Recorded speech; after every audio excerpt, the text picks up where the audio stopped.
bounce is what I think of as forgiveness. If you have a higher bounce wedge like this one right here, this one actually is a 60-degree wedge, but as you see, it has 12 degrees of bounce. Okay, that's what this little number is right here below the 60. Now, this is really good for bunker play. It's really good for softer conditions, or if you tend to get a little bit steep with your wedges. Today, it's actually quite firm out because it's winter time, and I actually have a 60 that is 8 degrees of bounce. Okay, and really the difference between them is if you look towards the flange part down here.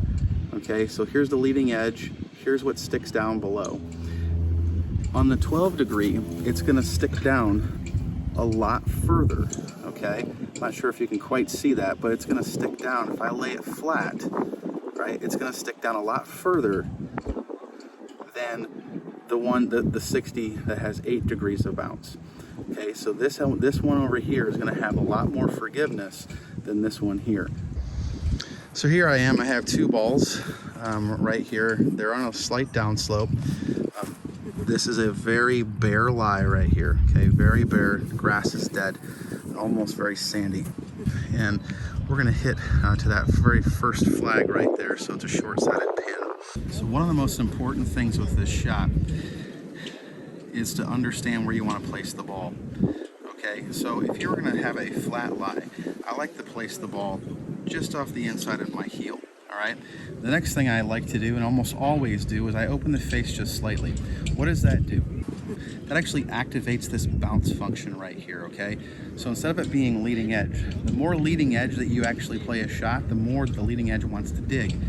All right, well, I don't want to dig a shot with my 60 degree. I want to have a little bit more forgiveness, and so how I do that is I'm just going to open up very slightly. All right, and when I do that, I'm going to swing slightly out to slightly in, and I want this club face looking at me when I'm done.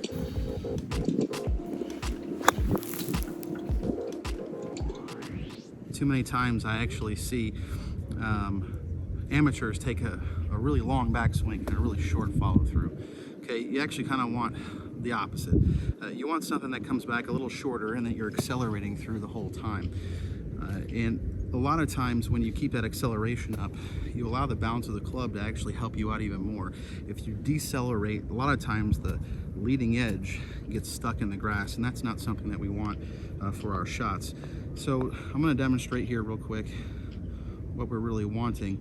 Now, this isn't the best lie in the world. It's kind of sandy, but this is even more important to actually keep my speed up.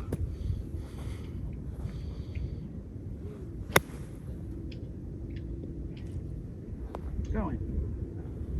Something like that.